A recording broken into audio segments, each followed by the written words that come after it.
Adelante.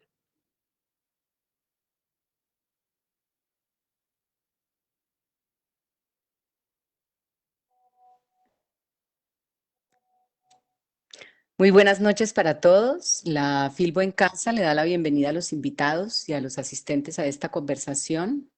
Esta conversación hace parte de la programación virtual de la Filbo, que es la manera que tiene la feria de decir que estamos más allá de lo que nos encierra o de lo que nos limita, y que este es como un acto de resistencia o un acto de activismo frente a las circunstancias que estamos enfrentando. Esta mesa me da mucho gusto presentarla, especialmente por los amigos que hacen parte de ella y por los libros que han hecho parte de mi vida y que he disfrutado mucho. Les agradezco a los tres que estén aquí y que hayan aceptado esta invitación. Viajar para contar es el título pretexto que esta noche propiciará esta conversación sobre cómo sus experiencias de viaje, sus experiencias nómadas han dado origen a sus relatos de ficción y no ficción. El camino lo vamos a recorrer de la mano de Javier Sinaí, un escritor argentino, y de los colombianos Cristian Valencia y Sergio Campo Madrid, escritores y periodistas que ejercen y han ejercido el periodismo.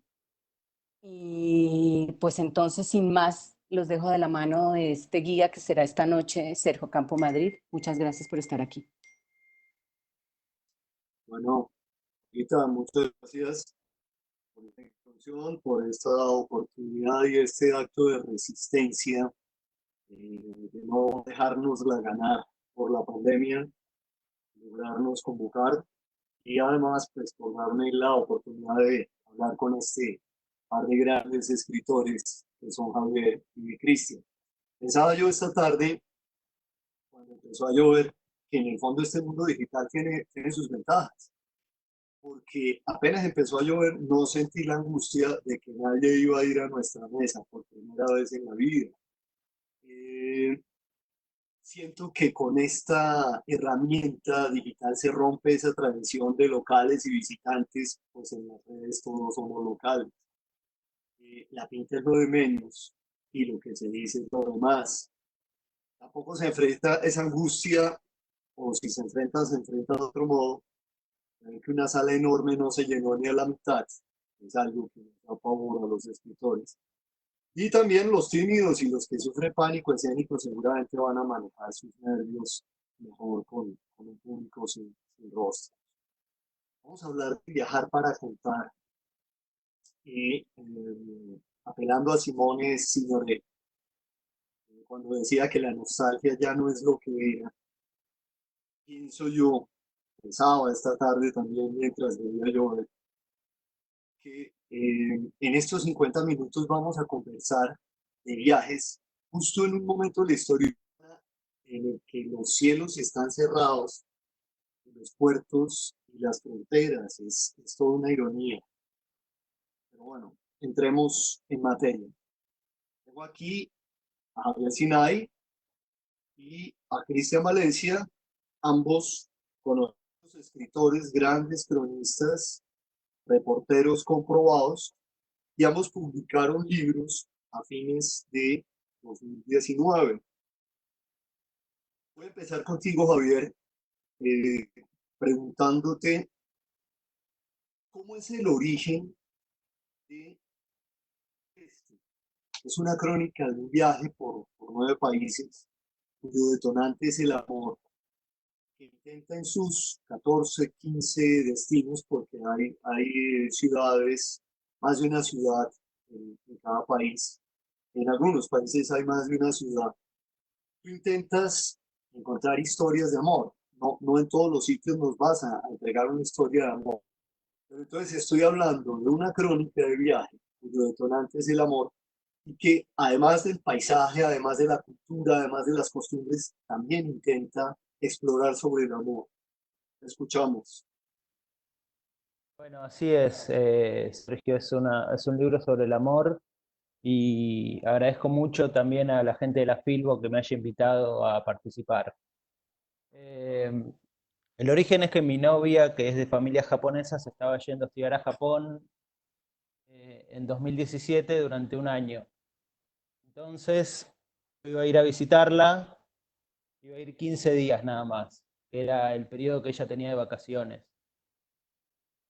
Porque yo estaba trabajando como corresponsal de un periódico mexicano, era corresponsal en Buenos Aires, y lo que pasó fue que se canceló mi contrato con los mexicanos, entonces quedé un poco más libre y ahí pude pensar en un viaje más largo. Ahora, yo no sabía bien sobre qué quería escribir hasta que empecé a buscar historias en Google de lo que pasaba en diferentes países por los que iba a pasar, por los que iba a atravesar, y un par de historias tenían que ver con el amor o con las relaciones, no diría sentimentales, sino humanas, ¿no? O relaciones de pareja. Y ahí fue que dije, claro, tiene que ser, ya que yo estoy yendo a visitar a mi novia, tiene que ser un libro sobre el amor. Pero no el amor como algo cursi, sino como algo, como un universo donde está en el planeta del amor, la compañía, la soledad, la sexualidad. Y así fue. Ok. Bueno, Cristian, Érase una vez en el Chocó es su cuarta novela, 20 años, porque justamente la primera, El rastro de Irene, salió en el 2000.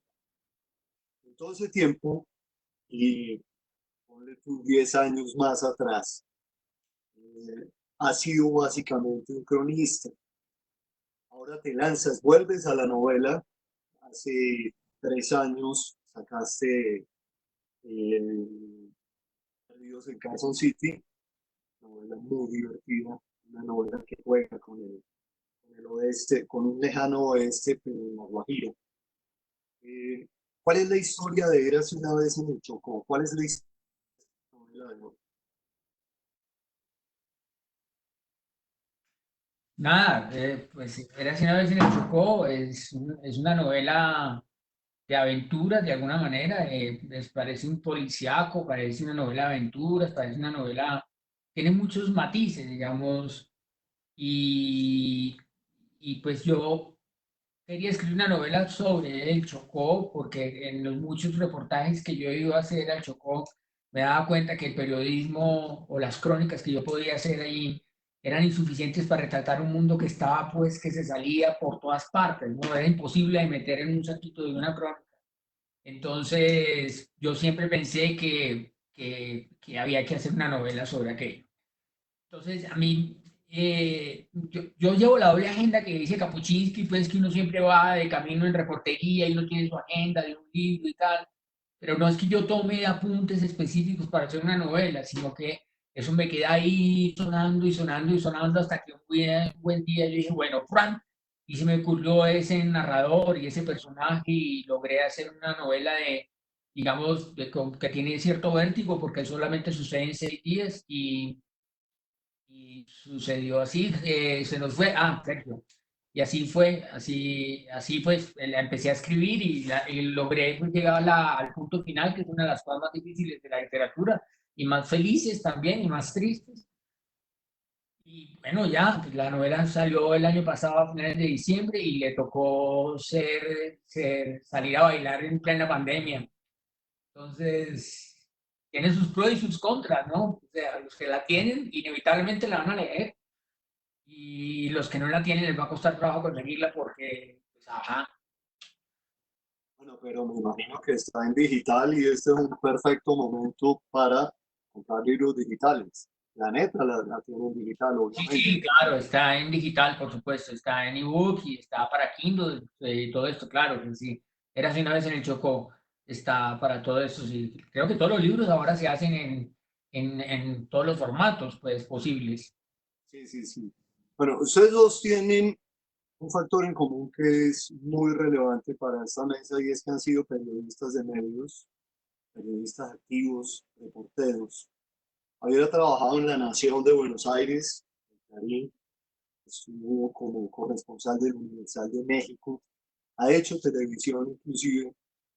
Cristian, debo recordar que tú fuiste hasta subdirector del periódico El Espacio de Bogotá, el cual pues no me queda tan claro qué tan bueno es para la hoja de vida, pero salvaste cualquier bache ahí porque solo fue por 7 días. Fuiste subdirector de un periódico popular terriblemente sanguinario y amarillista, pero solamente terminó 7 días la experiencia, aunque creo recordar que en esos 7 días hablaste de una bomba atómica en Bogotá que se estaba armando sobre la Avenida El Dorado, casi al frente de la Embajada de Estados Unidos.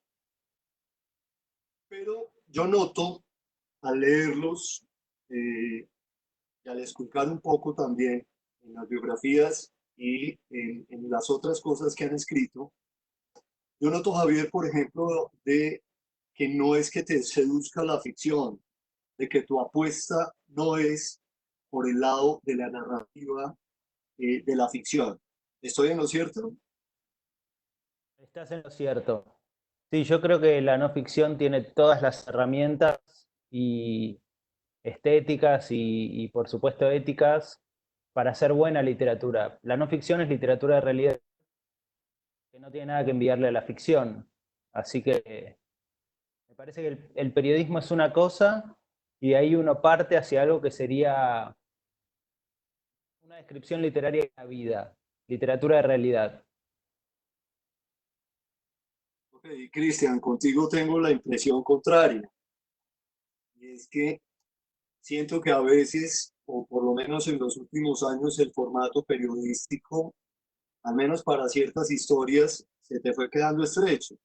Y ahora mencionaste algo como de que escribiste varias crónicas del Chocó, pero realmente necesitabas hacer una novela para redondear, para mostrar el panorama concreto. ¿Qué es eso? Hay una cierta, hay un cierto desencanto al periodismo, hay una nueva búsqueda. ¿Cómo es ese nuevo camino de Cristian Valencia, si es que hay un nuevo camino? Sergio, yo estoy de acuerdo con Javier, o sea, la crónica, digamos, la crónica periodística es una cosa exquisita, digamos, es el único lugar donde cabe un escritor en el periodismo. Y yo creo que todos los cronistas son escritores y son escritores, pues, los que son buenos son muy buenos. Por lo que yo siempre he tenido la ficción conmigo y yo empecé siendo escritor, pero uno empezar siendo escritor en este país, pues no se llena la nevera, es imposible. Entonces, con las herramientas de la literatura yo tenía muchísimo avanzado para poder meterme en el periodismo y ser, pues tenía algo de mejores herramientas de las personas, que de algunas personas que salen pues sin herramientas literarias, porque la mayoría de los cronistas realmente tienen todas las herramientas literarias para contar la realidad, como dice Javier. Entonces, pues nada, y yo me fui apartando del periodismo no por gusto tampoco, sino porque este país ha estrechado, cada vez hay menos revistas, cada vez hay menos lugares. En el momento donde más famosa es la crónica en el mundo, es el momento donde menos lugares hay en Colombia para poner una crónica. Gato Pardo se la llevaron para México. Soho se acabó. El Malpensante está en quiebra. Pues está pues como de capa caída. Las revistas de aquí hubo una semana fantástica y se acabó. Un cambio 16 se acabó. O sea, ya no hay dónde poner una crónica bacana. Y los periódicos están haciendo casi que periodismo de Google y periodismo de telefónico. No hay periodistas afuera vivenciales, ¿no? Y eso, hombre, pues, entonces, pues, es muy difícil, a uno le toca dedicarse a otras cosas, definitivamente, para poder llenar la nevera, y la literatura vuelve a tener una relevancia. Mm. Ok. Bueno, Javier, ¿Puedo agregar algo? sí, claro, por favor, te Estoy totalmente de escuchamos. acuerdo con Cristian en eso de que cuando el género crece y gana prestigio, el único refugio que tienen son los libros, porque acá tampoco tenemos medios para publicar crónicas largas y buenas. Eso es una gran paradoja que por lo menos creo que recorre todo el mundo hispano, no sé cómo será en el mundo anglo, pero es una paradoja. Ok.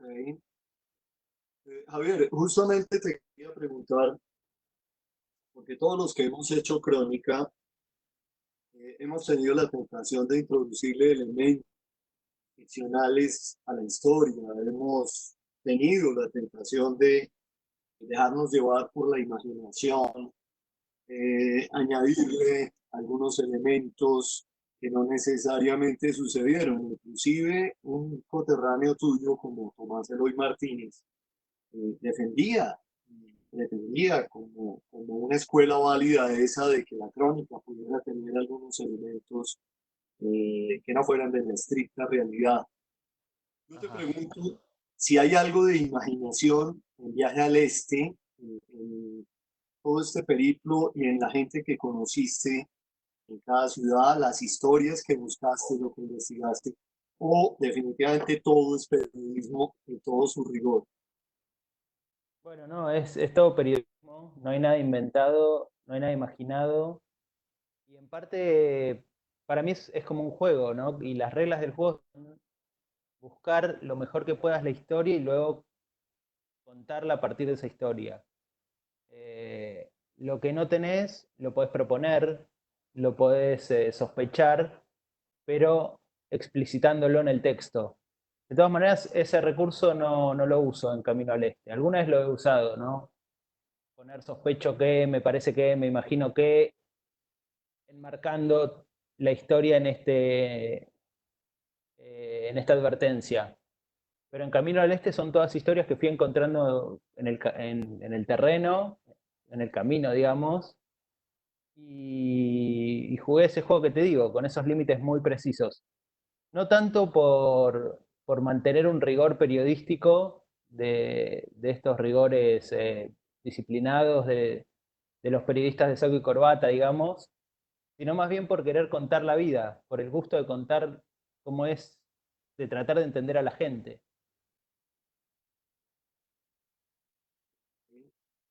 Cristian, Eras una vez en el Chocó no es una novela de viaje, ¿no? Yo no la sentí así, aunque hay un protagonista que se desplaza de Bogotá al Chocó, llega al aeropuerto de Condoto pensando que está aterrizando en Esminas, se enfrenta a este drama de que no hay nadie que lo recoja y queda literalmente botado bajo 40 grados a la sombra.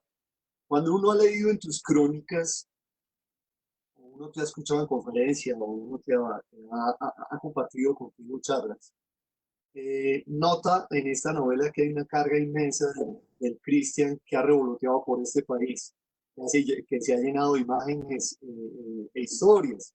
Esta mañana volví a leer una crónica tuya sobre el oro, sobre la historia de un anillo, en la que tú hablas de una pareja que se va a casar y se compromete con una argolla de oro. Y cuentas toda la historia de cómo puede haber llegado ese oro hasta convertirse en argolla.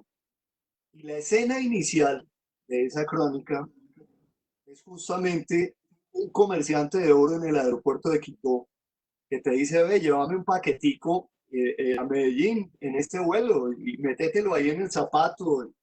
Y eso es algo que se ve en tu novela, por ejemplo. Es que al protagonista le terminan pidiendo que lleve encomiendas de Esmina, de Condoto a Quibdó y luego de Quibdó al otro lado del río, unos paquetes además sumamente sospechosos.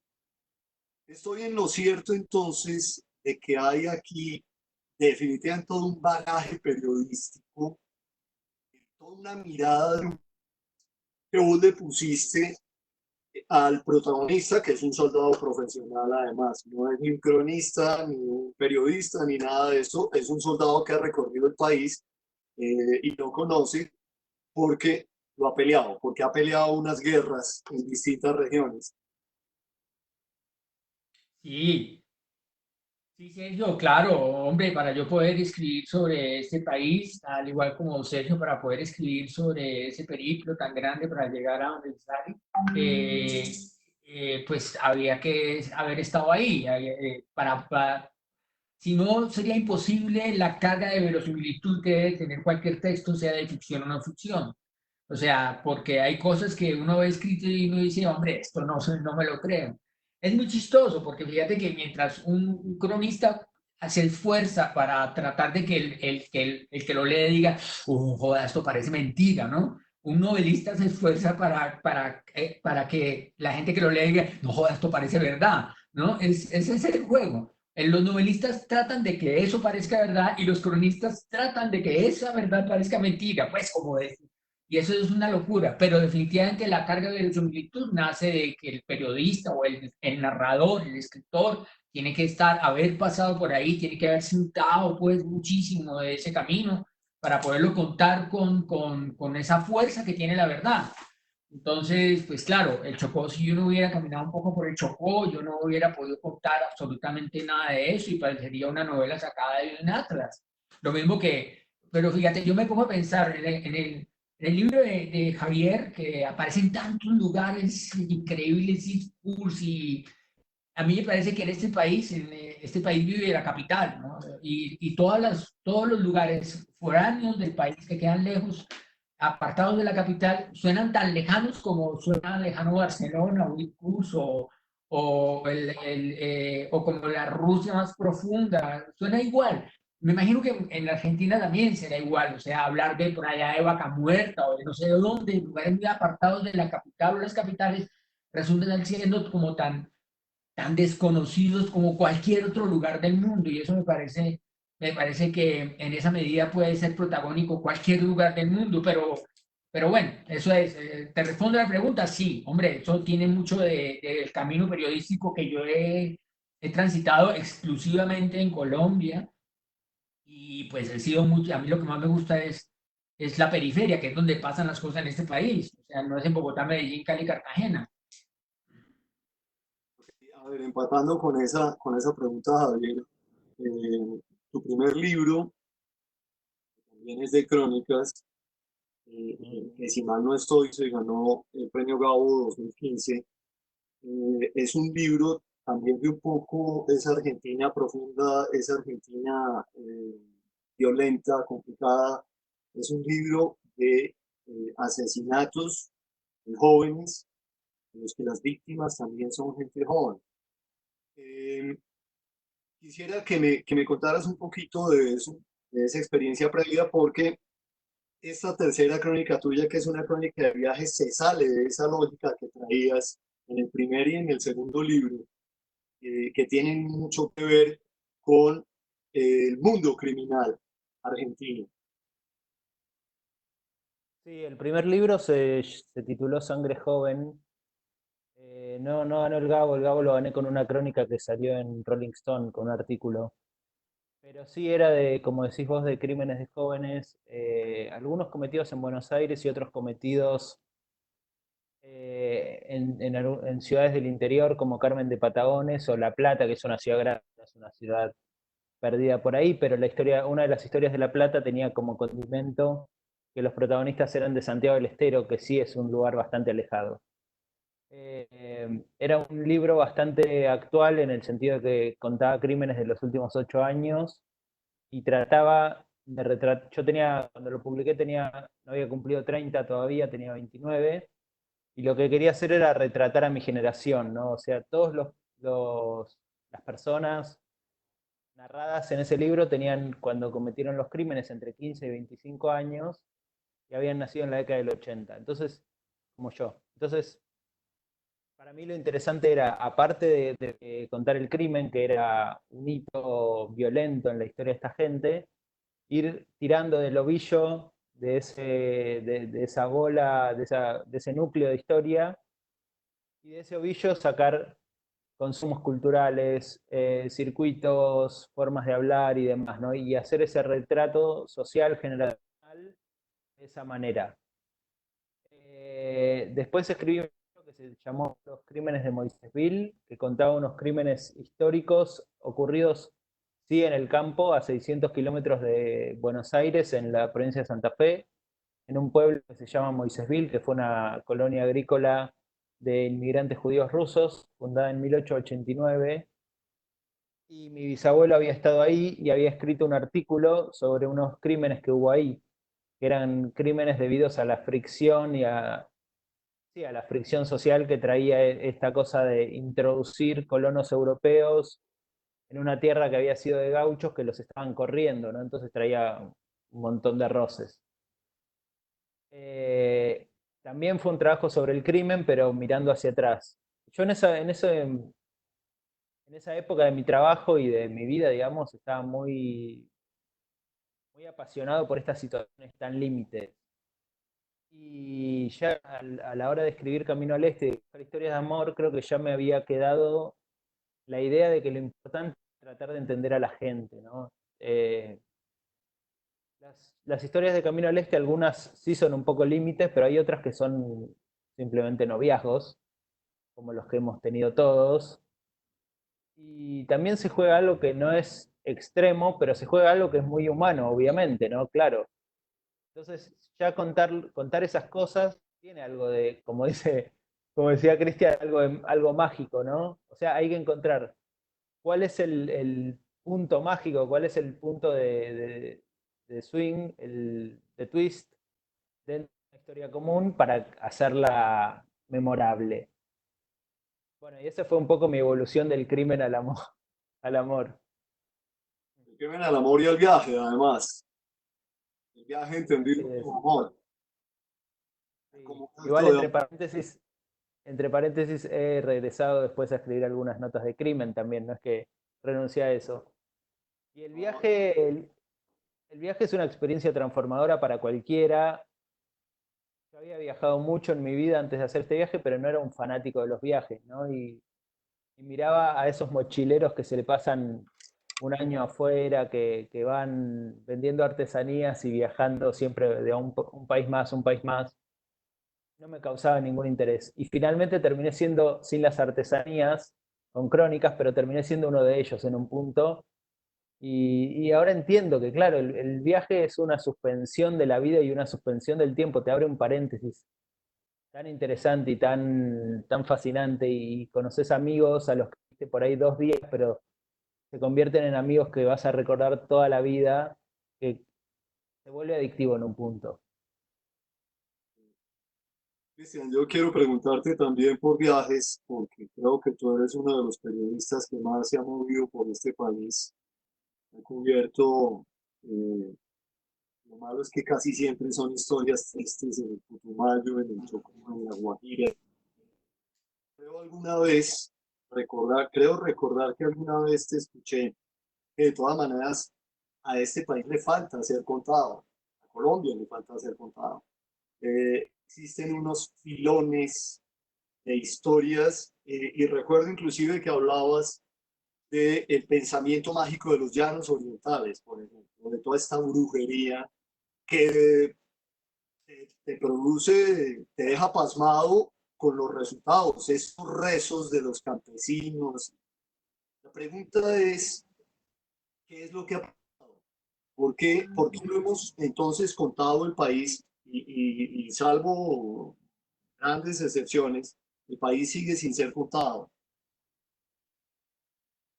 Bueno, en serio, al país lo están contando desde muchas partes, siempre, todo el tiempo, y hay muchas personas contando, pero creo que hace falta un tipo de narradores, o sea, hace falta un tipo de narradores que llenarían un vacío, digamos.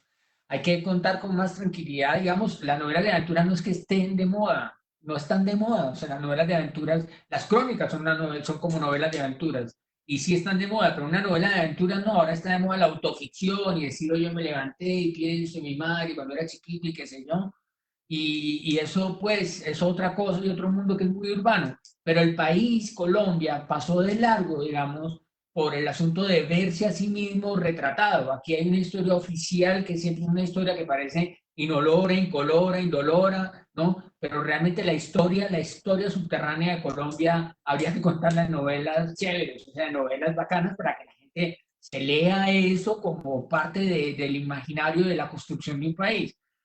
Los llanos orientales, hombre, claro, el acervo cultural que tienen los llanos orientales es tanto o más poderoso que retrató Gabo en sus 100 años de soledad, ¿no? Y la Guajira, pues ni se diga, y el Pacífico ni se diga, o sea, yo pues, creo que todos los países contienen esto.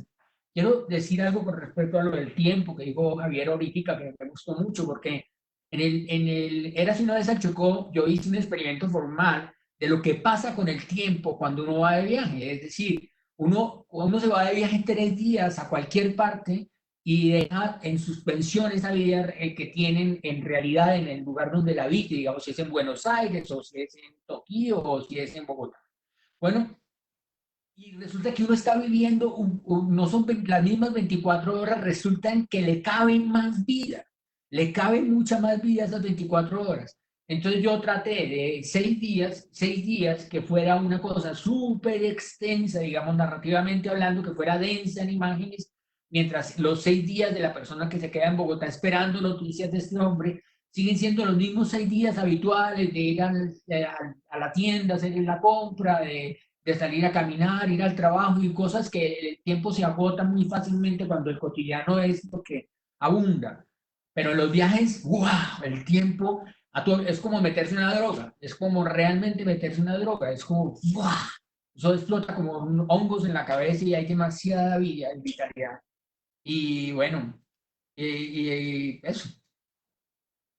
Javier, ibas a contar algo. Sí, Sí. exacto.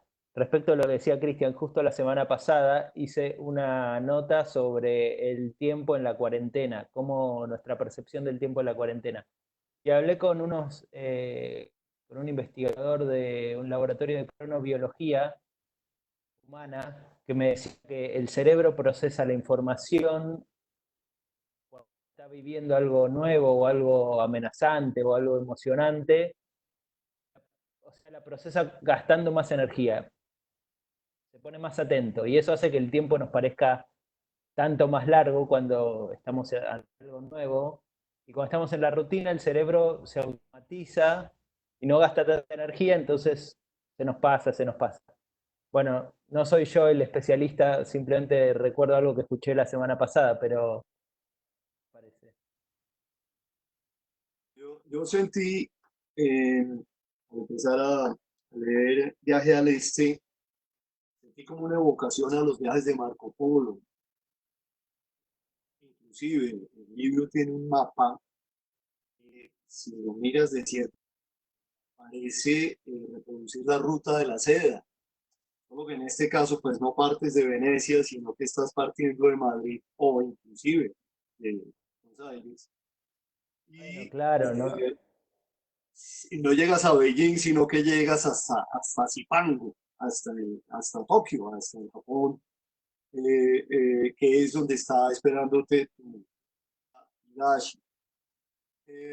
Aparte de unas historias fantásticas que logras, algunas sobre el amor, eh, me quedan varias reflexiones de tipo cultural y unas reflexiones hondas. Por ejemplo, recuerdo esta de cuando pasas de España a Francia, dices, carajo, son dos ramas de un mismo tronco.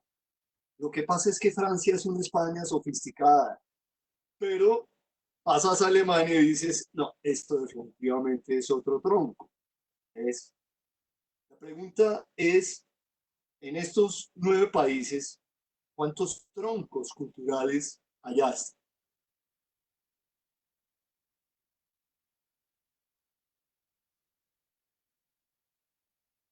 Sí, bueno, cuenta de que Francia y Alemania son, perdón, de que Francia y España son el mismo tronco cuando ya está en Alemania. Ahí te das cuenta que la cosa es bien diferente, ¿no? Cuando entraste en Alemania. Entonces creo que un tronco sin duda es el tronco latino de España y Francia. Después está el tronco germánico, el tronco eslavo de Bielorrusia, la amplia Rusia, que Rusia es mucho más que la cultura eslava, ¿no? Pero vamos a englobarlo ahí. Y después uno llega a Extremo Oriente, Mongolia, China, Corea y Japón, que es un tronco chino, digamos, porque China tuvo gran influencia sobre todos esos países, pero son diferentes influencias, ¿no? Porque Mongolia y Japón, que son los dos extremos de este tronco, son bien diferentes.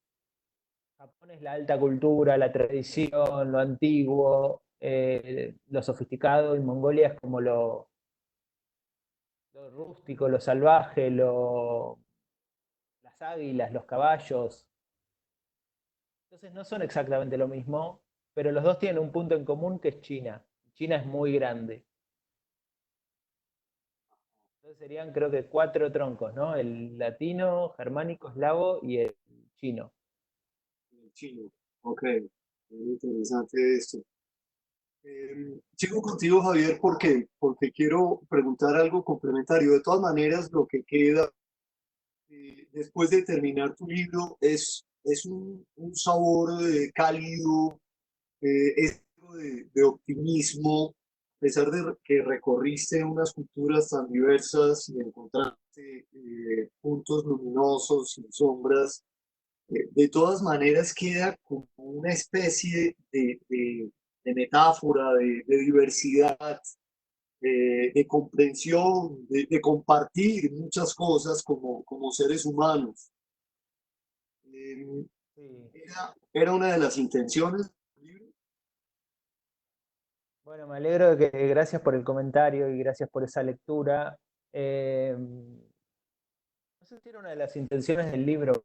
Creo que viajar nos permite destruir prejuicios, ¿no? Y si bien yo no, bueno, algún prejuicio debía tener, pero nada demasiado marcado, no viajé con ningún prejuicio demasiado marcado o demasiado antipático para ninguna de estas culturas, pero conocer a esa gente me permitió ver que, como decís vos, que estamos, la gente es muy parecida, ¿no? O sea, las tradiciones son diferentes y la comida es diferente y algunas cosas son diferentes y los billetes son diferentes, pero los sentimientos de las personas son muy parecidos y creo que me di cuenta de eso en Mongolia, que por ahí es el lugar más exótico o más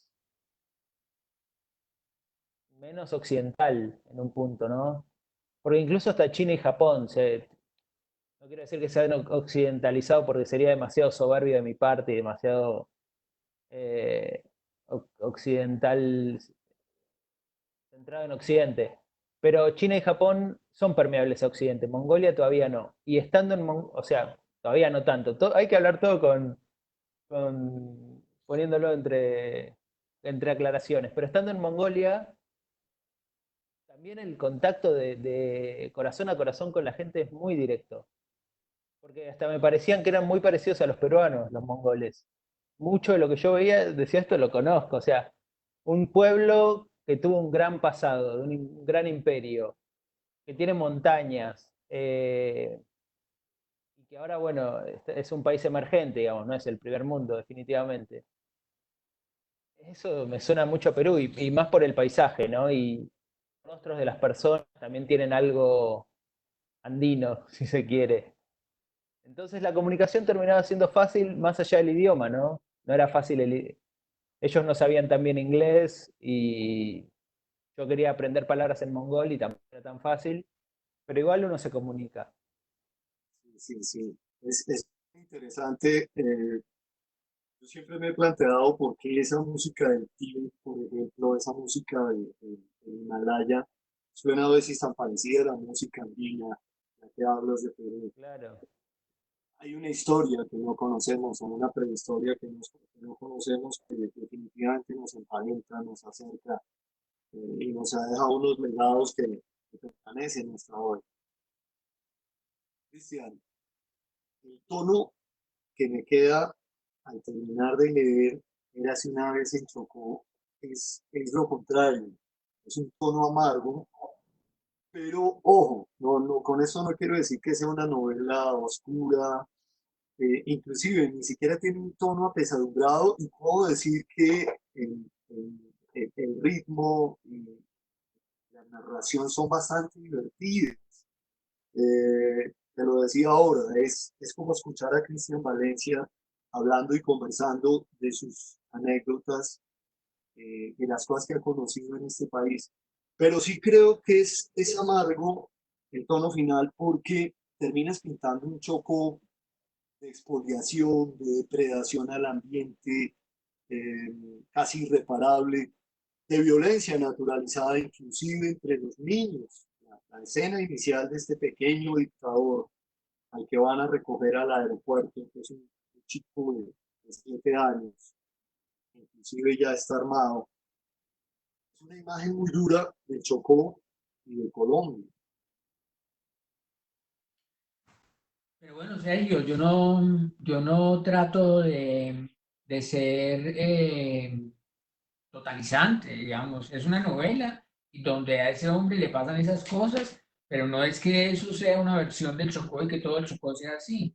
Este hombre lo dice que tiene la mala fortuna de que le caen las desgracias a él porque él desde chiquito, porque lo bautizaron como John Wayne y la mamá dijo que siempre su desgracia, el signo que llevaba era porque lo habían bautizado como un pistolero. Entonces al tipo le cae siempre la lluvia, le llueven sobre su cabeza, lo dice muchas veces en la novela. Entonces, por esa situación, el hombre se encuentra con este Chocó difícil. No es que Chocó sea esto, no es una definición, no es una novela de tesis. Es una novela, es como decir, pues, que la novela de Rubén Fonseca, que Brasil es así, ¿no? Que Brasil es como el arte, el gran arte, o Agosto, que México de Paco Ignacio Taibo, que México, el DF es así, ¿no? Es una situación de una novela en un momento dado, pero no es una versión de Chocó. Ahora, esto es lo que le pasa al hombre y eso, pues, sin duda nadie me lo puede desmentir. Eso pasa en este país la ilegalidad está ahí. Vea, hermano, yo voy a decir una cosa. Alguna vez estaba haciendo un trabajo que me retiré sobre el tráfico de animales ilegales y me fui para San Victorino, que le explico a Javier, es un lugar de mercado popular acá, donde en alguna esquina venden animales